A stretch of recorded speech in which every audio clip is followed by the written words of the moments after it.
ئەم کاتتان باش بینەرانی بەڕێز و خۆشەویست، من بەهێز حوسێنم بەرنامەیەکی نوێی گەرما و گەرمتان پێشکەش دەکەم. لەم ڕۆژانەدا تەمەنی حکوومەتی هەرێمی کوردستان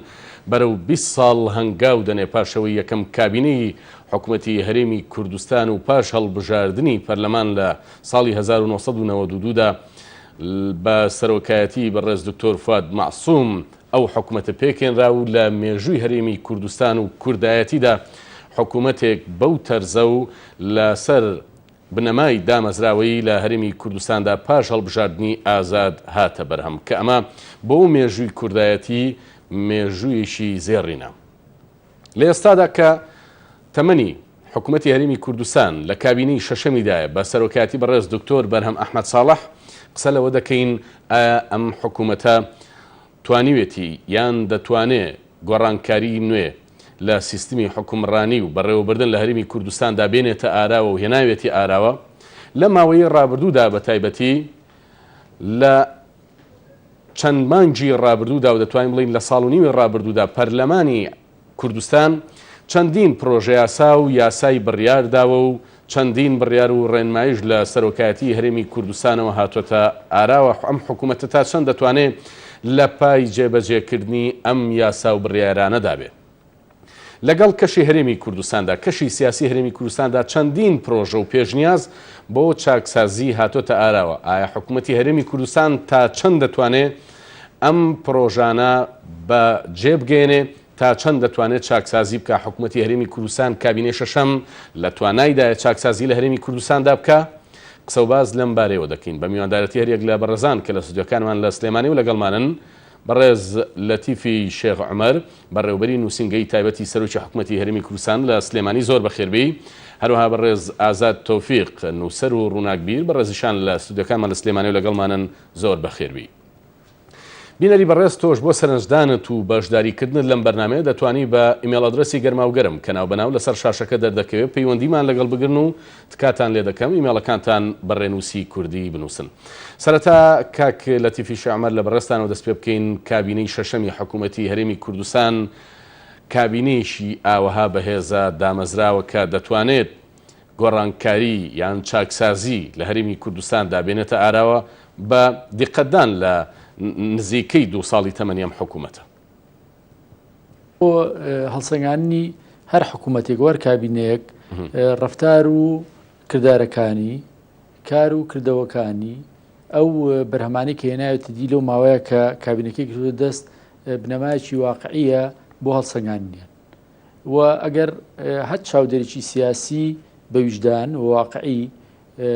هەڵسەنگاندنیی مۆزوعی بکا بۆ کار و چالاشی و کردەوە و بەرنامەکان و پلانەکانی کابینەی شەشەم ئەگاتەوە ئەنجامەی کە ئەم کابینەیە توانیوێتی ئەو بەرنامەی کە بانگەشەی هەڵبژاردننی بۆ کردووە و ئەو کارنامەی لەو بەرنامەی و هەڵقوڵاوە بەشی زۆری لێ جێبەجێ بکە و کابینەیە کە نسبیەن ئەتوانێ ئەو بەڵێنانی خۆی یاوێتی بە دەنگەرەکانی و یاوێتی بە هاوڵاتیانی کوردستان جێبەجێ بکە و بەشی زۆری لێ جێبەجێ کردووە. و ئەگەر لە مەقایسی سیاسی بچینە دەرەوە و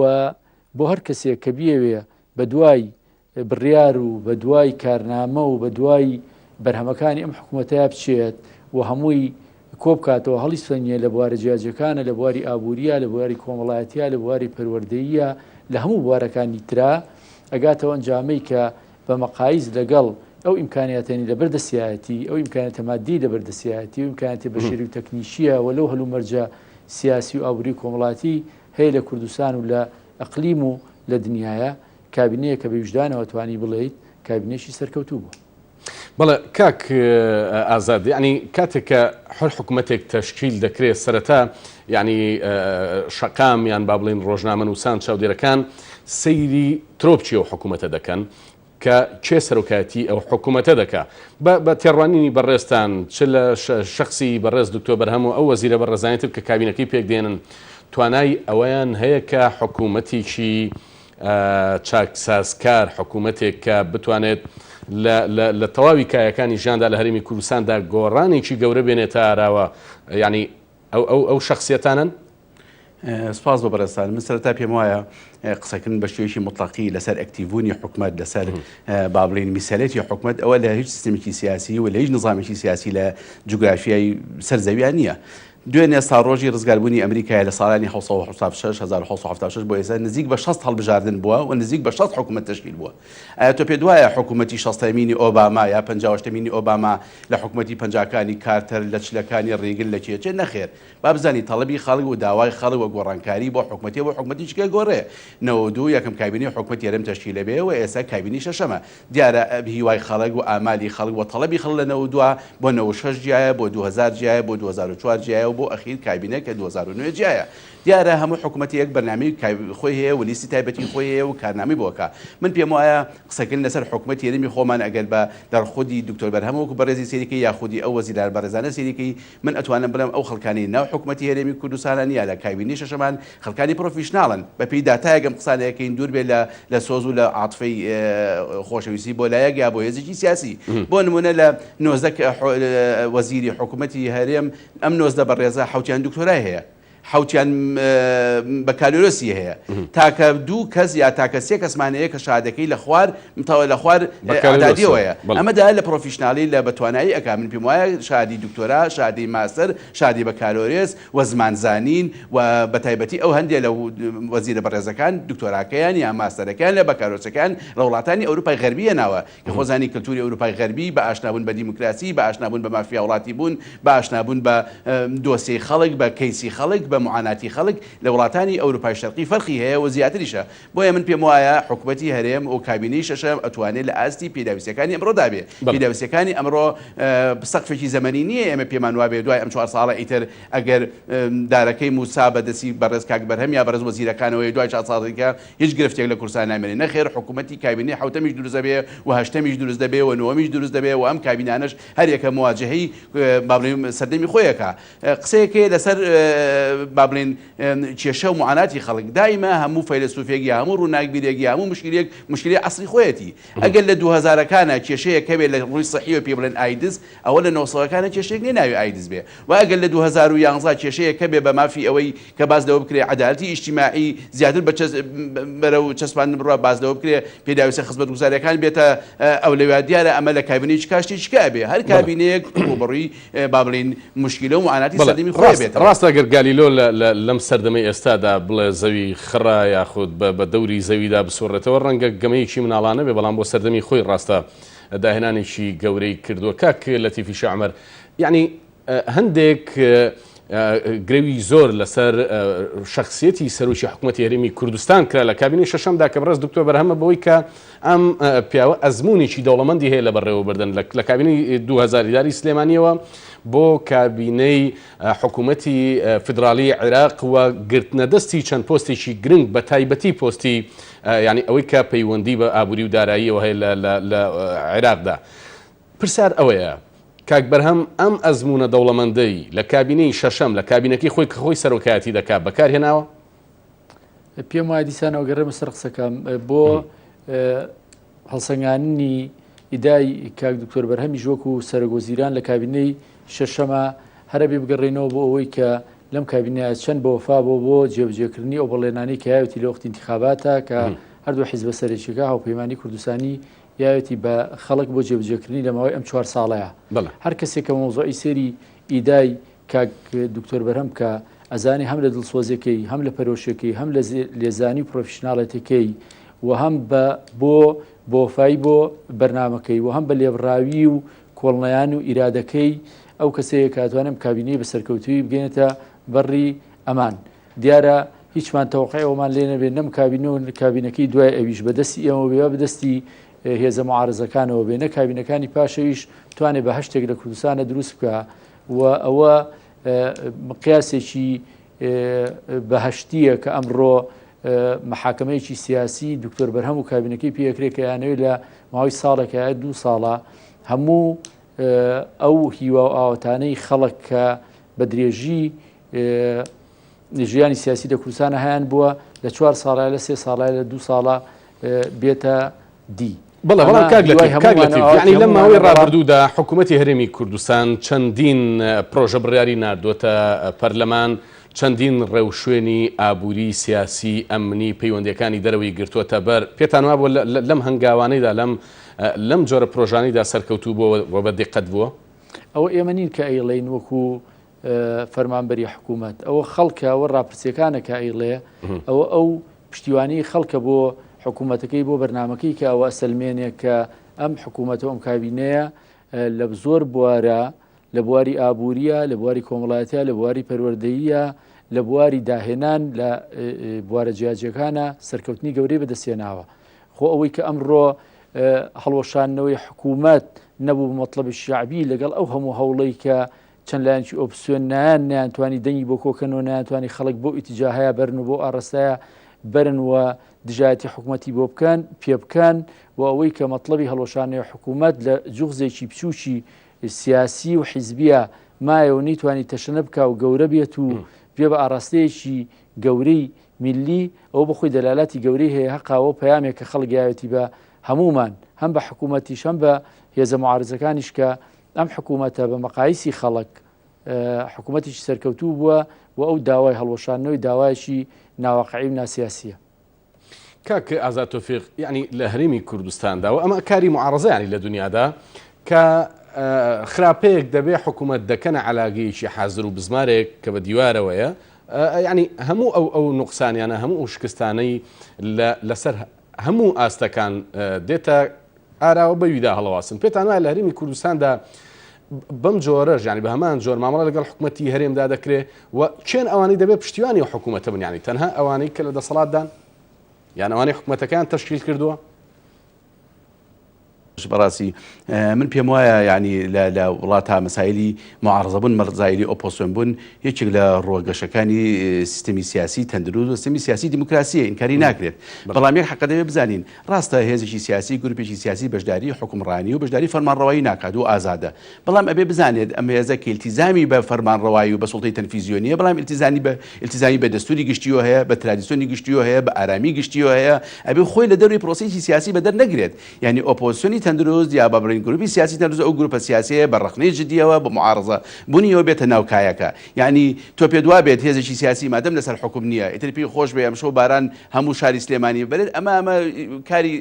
ئۆپۆزیسیۆن نییە کاری ئۆپۆزیسیۆن ئەوەیە بەشداری فەرمانڕەوایی ناکات بەشداری دەسەڵاتی تەنفیزی ناکات هیچ وەزیر و هیچ سوڵتەیەکی تەنفیزی وەرناگرێ و ئازادەوە ئەوێت لە 3-4 ساڵی ئەو کابینەیە ئەم بۆ خۆی دانیشە معارز بێت و بیاوێت لە کابینەیەکی داهاتوە و لە هەڵبژاردنێکی داهاتوە زۆرینەی دەنگ بۆ خۆی بەدەستبێنێ ئەمە یەک ئیشکالیتیان نییە بەڵام ئەبێ ئەوە بزانێ ئەم ئۆپۆزیسیۆنەیە ئەم گروپە سیاسیە ڕاستە ئیلتیزامی بە فەرمانڕەواییەوە نییە بەڵام ئیلتیزامی بە تەخسی گشتیەوە هەیە بە ترادیسیۆنی کۆمەڵایەتیەوە هەیە بە دەستوری وڵاتەوە هەیە هێزی ئۆپۆزیسیۆن تەندروست ئەو هێزەیە کە بتوانێت هاوکاری لەگەڵ دەسەڵات بکات بۆچی بۆ گۆڕانکاری هێزی ئۆپۆزیسیۆن ئەبێ حەقت بزانێ یان ئەبێ ناو سیستەمی سیاسیە کار بکات بۆ گۆڕانکاری و دەستی خێر بێ و دەستێکی سپی جوان بێ یان ئەبێ لە دەرەوە لە ڕێی گروپی فشار لە ڕێی معارزەبوونی لە ڕێی ئۆپۆزیسیۆنی بابلین بە ڕخنەی جدی بەشداری لە دەسەڵات بکات بەشداری دەسەڵات هەرەوە نیەتەوە ناو سوڵتێکی تەنفیزیا وەزیر یا گزیر یا مدیر عام یا قایمقام یا مدیر ناهێ دەبێ بەڵکو بەشداری سیاسی بەشداریی گەورەترە لەوە بەشدارێکە ڕەبتی بە کەیسی نیشتیمانی ڕەبتی بە کەیسی گەورەوە هەیە من جاری کردم شاشی بەڕێستانەوە وتومە کاتی خۆی کە ئەجندەیەک دەرەچێت بۆ پرۆسی ئازادبوونی عێراق لەلایەن چیەوە دەرەچێت لایەن دیموکراتەکانیەوە دەرەچێت کەچی کۆماریەکانیان ئەو پرۆسەیە جێبەجێەکەن کۆماریەکان کە معارزن نایەن بڵێن مادەم ئەم پرۆسەیە دیموکراتیکان کردویانە با ئێمە هەر نەفی بین یا لەگەڵی نەبین بەعکسەوە پرۆسەکە ئەجندەکە هینی دیموکراتەکانە بەڵام کۆماریەکان جێبەجێەکەن ئەمەیە کاری ئۆپۆزیسیۆن لە سیستەمی فەرمانڕەوایی تەندروستە هێزی سیاسی نایەتە ناو دەسەڵاتەوە بەشداری ناکات و ئازادە و یەک ئیشکالێکی لەسەر نییە و ئەتوانێت خۆی بابلین تەغزیە بکە لەسەر نەقدگرتن لەسەر ڕخنەگرتن لەسەر سەغەراتی دەسەڵات بۆ ئەوی لە کابینێکی داهاتووە لە هەڵبژاردنێکی داهاتوە بێتە سەر دەسەڵات هیچ کەس ناتوانێت ئینکاری لەم حەقەتە ڕۆڵی ئۆپۆزیسیۆن لە کاتی ڕخنەگرتندا ئەوەیە کە تۆ پرۆژەی بەدیلت هەبێ ڕاستە ڕخنەگربی چاودێری توندبی بەڵام پرۆژەی ئەلتەرناتیڤیشت هەبێ ببی خەیتە ڕوو کاتێک کە جێبەجێ نەکراوە نوقسانی هەبوو لە ئادای حکوومەتە ئەو کات ئۆپۆزیسیۆن وەک دەڵێ دەنگی لێر دەبێ و دەڵێ بۆچی نەتکرد خۆ پرۆژەی ئەلتەرناتیڤیش ماخستە بەردەستان با چەند بەشداریەک بخوێنەوە دیارم شەو بەشداریەکانمان زۆر دەبن کارزان کەریم دەڵێ بە بڕای من زۆرێک لە ڕۆژنامەنووسان و چاودێرانی سیاسی هەڵسەنگاندنی 2 ساڵ بۆ تەمێنی کابینەیەک زۆر بەکەمەزانن ئەگەر بە وجدانانە قسە بکەین لەسەر کابینەی شەشەم بە بڕای زۆرێک لە چاودێرانی سیاسی کابینەی شەشەم سەلماندی کابینەی خزمەتگوزاریە، بەڵام ململانی سیاسی ڕێگەی نەدا لەبەر هەندێک هۆکاری شخصی تەواو بەرنامەی کابینەکە بچێتە بواری جێبەجێکردن و پرسیارەکەی ئەمەیە. ئایا وەزیرە بەڕێزەکانی ئەم کابینەیە کارابوون وەک پێویست خزمەتیان کردو بە هاوڵاتیان؟ ئایا وەزیرە بەڕێزەکان کەسانی شیاو بوون بۆ پۆستەکانیان؟ ئایا ئەم قسەی ئۆپۆسیۆن ڕاستە حکوومەت بە فشاری ئۆپۆسیۆن نەبووایە کابینەی شەشەم بەم جۆرە نەبوو لەگەڵ ئەوەی ئۆپۆسیۆن تێبینی زۆری هەیە لەسەر ئەدا و کاری حکوومەت. بەڕێزێکتر مامۆستا سیروان لە حاجی ئاوا دەڵێ ئایا بەڕای بەڕێستان گۆڕینی کەسایەتی سەرۆکی حکوومەت یان وەزیرەکان کاریگەری هەیە لەسەر چالەکردنی ئەدای حکوومەت لە وڵاتی ئێمەدا؟ کاک لەتیفی شێخ عومەر بە کۆمنتات لەسەر ئەم دوو ئیمێڵەش، بەڵام پرسیارە ئەساسیەکەی من ئەوە بوو کە ماوەیەکە پرۆژە یاسای زۆر لە ئارادایە و هەموو لایەک داوای چاکسازی ئیداری سیاسی لە هەموو کایەکانی ژیان و حکومڕانەتی لە هەرێمی کوردستاندا دەکەن. ئەم حکومەتی هەرێمە پێی دەکرێت؟ من پێم وایە بێ بۆی کە وەڵامی ئەو پرسیارە بینەوە بگەڕێنەوە بۆ 2 ساڵ تەمەنی ئەو کابینەیەکە چی کردو لە بواری چاکسازی ئیداریە بۆی ئەوە شایەتی با بۆی کە لە هەموو ڕوویەکەوە ئەو کابینەیە بە مقارنە لەگەڵ ئەو زەرفەی کە ئەو زەرفە سیاسی و کۆمەڵایەتی و ئابووری کە تایەتی ئەتوانێت چاکسازی بکە، بەڵام ئەمانە هیچی بێگرفت نییە، بێ مشاکل نییە، بێ ڕیسک نییە. ئێمە بێجگەلەوەی کە چاکسازی خۆی لە خۆیان بڕیارێک نییە و پلاشێک نییە دەسیپیانی تودا بگیرسێ، ئەوە پێویستی بە ئیمکانێتی ئیداری گەورە و پرۆفشناڵەتیشی گەورە هەیە و ئیمکانی پێویستی بەوە هەیە کە ئامادەجیەکە بێ نەوەکەر لە بڕیاردەرەکانەوە لە مرکزی بڕیارە، بەڵکو لەو جیازە ئیداریەشە، لەو جیازە ئیدارە گەورە بەرفراوانەی کە ئەو ئەرکە جێبەجێەکە. ئێمە جیازێکی ئیداری گەورەمان بۆ ماوەتەوە بە هەموو عیب و ئارەکانیەوە، بە هەموو کەم و کورتەکانیەوە، بە هەموو تەقالیدە کۆنەکانیەوە و سیستەمیشی ئیداری دواکەوتومان هەیە کە لە بە وراست بۆمان ماوەتەوە لە عادی زۆر کۆنەوە و گەشەی نەسەرنەوە بە قەسدی ژواکراوە لە سەردەمی بەعس و لە سەردەمی داگیرانە کە جیازی ئیداری لە وڵاتەیە خۆی دواکەوتوبوو لە کوردستانی شاوەڕێی کە دواکەوتوبووە. ئێمە لە بواری حکومڕانیە و لە بواری دەوڵەتداریەوە کوونەتەوە تەجروبەیەکی قوڵ و فراوان و مێژوویمان نییە کە پشتی پێبەستین. هەموو بڕیارێک کە ئێرێ بۆ چاکسازی لەو بوارەیە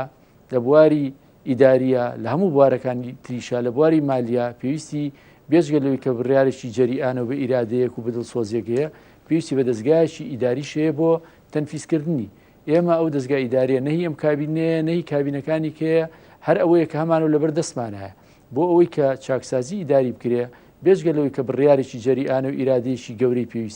پێویستی بۆشە لە ڕووی فەنیەوە و لە ڕووی ئیداریەوە جیازێکی ئیداری پێشکەوتوت هەیە بۆی جێبەجێی کاوە ڕێگری شنەکە. ئەوە بەداخەوە لە کوردستانان نییە و هەموو شمانەی زانین. ئەوە سبەی نێش 2 سبەیش ساڵێکی کە 10 ساڵی کەش هێزێکی سیاسی تریش بێتە سەر حکوم بەبێ ئەوەی کە ئەو جیازە ئیداریە گەشە بسەنێ بۆ گۆڕانکاری گەوری تیابکە ناتوانێت لەمە زیاتر و لەمە زۆرتر کە ئێسام کابینەیەکە بتوانێت جێبەجێ بکە. بەڵێ کاک ئازاد تۆفیق، یعنی من بەباشی بیرمە لە 1 ڕۆژ پاش سوێن خواردنی بەڕێز دکتۆر بەرهەم لە گەرما و گەرم میواندارەتیم کرد، ڕایگەیاند کە من سوور دەبم لەسەر چاکسازیکردن و گۆڕانکاری گەورە لە مؤسساتی حکوومەت و لە حکومڕانەتی و لە ئوسلوبی ئیشکردندا دێنمە ئاراوە. دەزانم ڕێگری گەورەم لێ دەکرێت، دەزانم دژایەتی زۆریش دەکرێم لەبەرەوەی لە مەساڵحی زۆر کەس دەدا. پێتان وایە ئەمە ئەم وتەیە بۆ ئێستش ڕاستە و ئایا حکوومەت یان کابینەی شەشەم تا چەند توانێتی بەو ئیرادە بەهێزەیسا کاک شێغڵەتی باسی کرد بەو ئیرادە بەهێزە بەردەوام بێت لەسەر ئەوەی کە چاکسازی بکەوە گۆڕانکاری بێنێتە ئاراوە؟ کاکە بێز من پێم وایە بەڕاستی کوکاوشەڵتیف ئیشارەی پێ 2 ساڵ ینی مدەدێکی زەمەنی زۆر گەورە نییە، ینی وەختی وایە تۆ لە وڵاتێکە تونێلێک لێ 4 ساڵی پێچێت تو لێلێکی بەڵام خۆ دەکرێت لەم 2 ساڵەدا لە 150کەی جێبەجێ بەڵێ من ئەزانم خۆی تەمەنی 4 ساڵ مانگەشەوی بابرین سەر لە ئێوارەی ئەم حکومەتە لە مانگەشەوەکی جوان نەوە ئەچێت لە مانگەشەوەکی جوانی لێوە دیارە. من بشت بە تۆ بڵێم قسەکردن لەسەر عقال لەسەر سلفەی زەواج لەسەر مەسەلەن فرسەتیاڵی کار بۆ 20,000 کەس لەسەر معاشی تایبەت بۆ خاوەن پیتاوی سەر تایبەتیەکان لەسەر ناردنی ئەقڵ و کەفاەتی توانای گەنج بۆ خوێندن بۆ ئەوروپا بەبێ مەسایلی حیزبی بەبێ یەکێتی بوون و پارتی بوون و حیزبی بوون مەسەن ئەمانە هەمووی گۆڕانکارین یعنی مەسەن دەستی ئاوادانی مەسەلی کارەبار ڕێگاوبان جادە ئێستا بە ئاشکرا من بە شتێوە بەڕێز بڵێم حتا لای ئۆپۆزیسیۆن یعنی لە ئەدەبیاتیان ئەگەر ورد بیتەوە قسەکردن لەسەر ئەوە نییە کە خزمەتگوزاری نییە قسەکردنیشی کیان ناوەتە ئاراوە قسە لەسەرەوەیە کە سیستەمی سیاسی وایە سیستەمی سیاسی ئەمەیە سیستەمی سیاسی مەسەلەن ناچیە من بەڕاستی بە سەراحەت ئێڵێ من حەزم نەیەکرد ڕوبەڕووی ئەو قسانە بمەوە بەڕاستی من پێم وایە فۆبیایەک بەرامبەر کاکبەرەم هەیە ئەو فۆبیایە لە شتی شخصی نەبێ هیچیشی کە نییە لەلایەن هەندێک کەسی ناو حزابی معارەزە ئەو فۆبیایە بۆ بە مۆتەکە لەسەر دڵیان کە بۆتە ئەوەی کە ئێساچی قسە لەسەر بکەن ئینا من پێم وایە خەڵکی وا هەیە کە قسە لەسەر سیستەمی سیاسیەکە ناتوانێت بە شێوەیەکی ئەکادمی تعریفی سیستەمی سیاسی بۆ من بکات و من پێم وایە لە کوردستان سیستەمی سیاسیە و دەسەڵات هەیە و فەرمانڕەوایی هەیە و هەر سێ دەسەڵاتەکە با بڵین کەم تا زۆر لە یەک جیان چ تەنفیز تەشریع چ قەزا و ئیش و کاری خۆیان نەکەن بەڵام ئەگەر تۆ پێت وابێ ئەمە 100% نەخێر بەڵام لە ماوەی 2 ساڵە لە ڕووی خزمەتگوزاریەوە لە ڕووی بەرزبوونی دەخلی تاکەوە کاکە تۆ سیر کە ینی ئێساچێ بەپی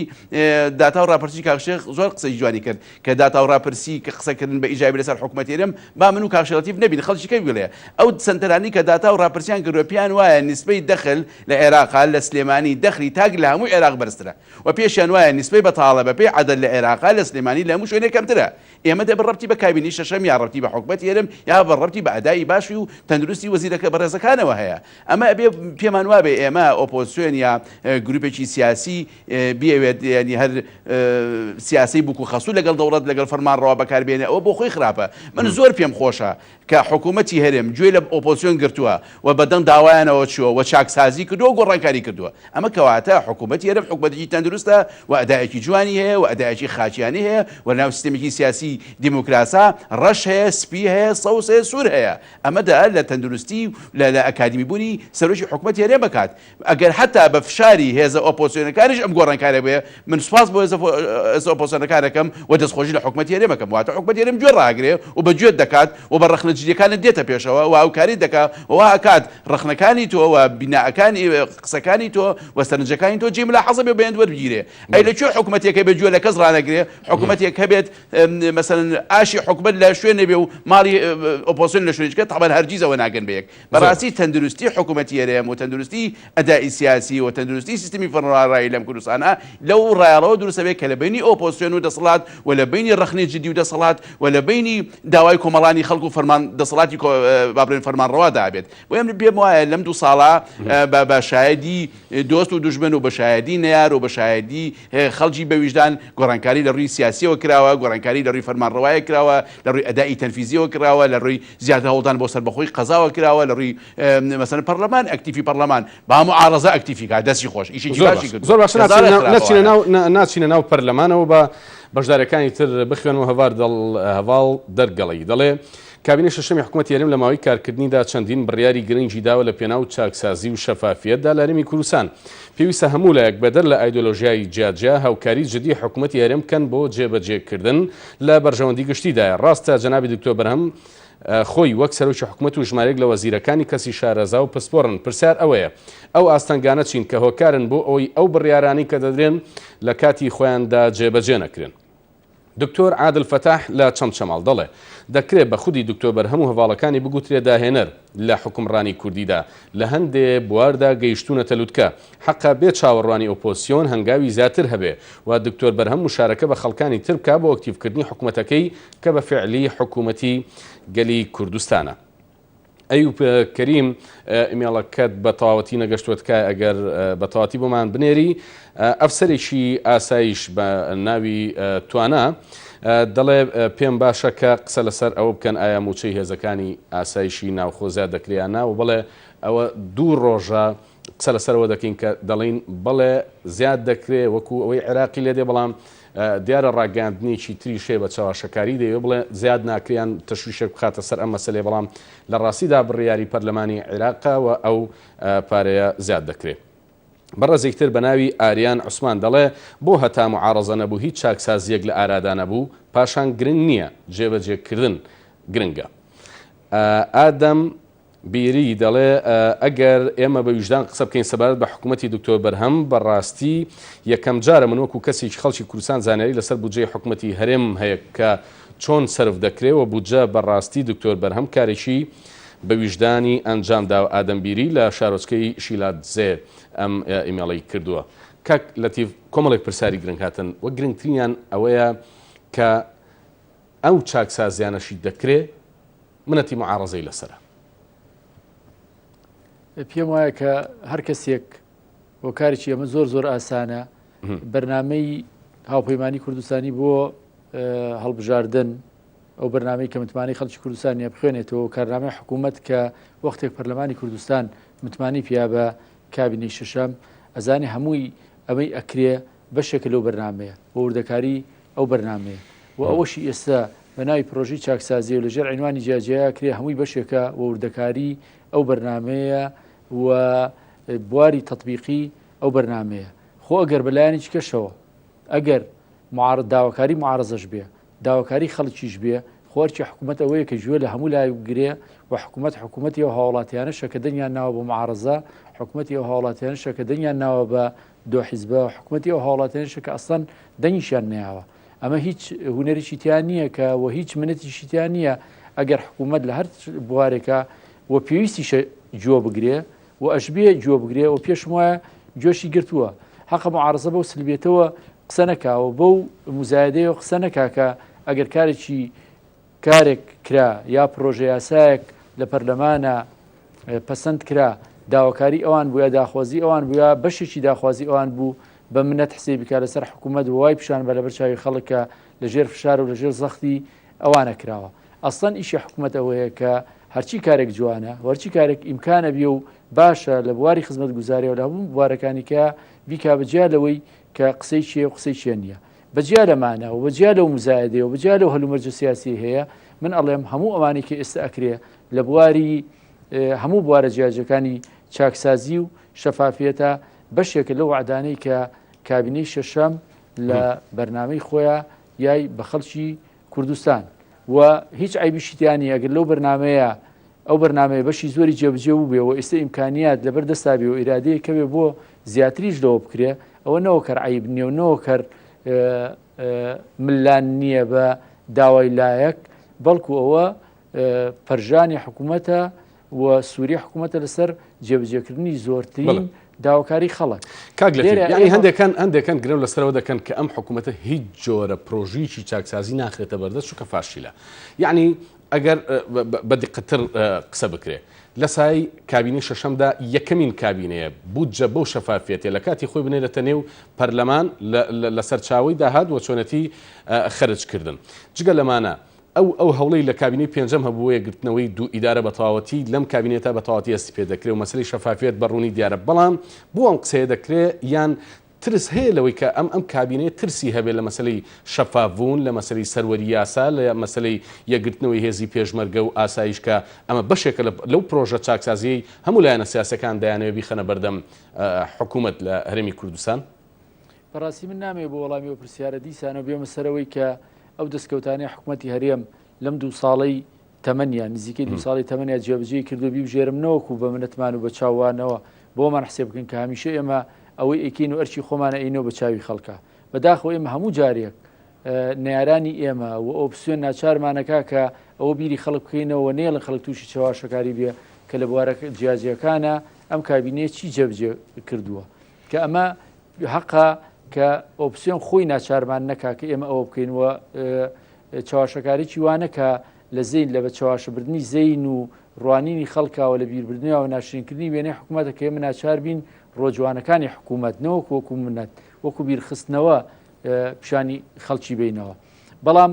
بە هەموو مەقایسەکان ئێمە ئەوە سلماوە لای خەڵک با بێن سەرەوەی کە لەو نقطەی لە پێشەوە ئیسارم کرد ئێمە هەم حکوومەت هەم ئۆپسیۆن و هەم خەڵکی کوردستان ڕووناکبیر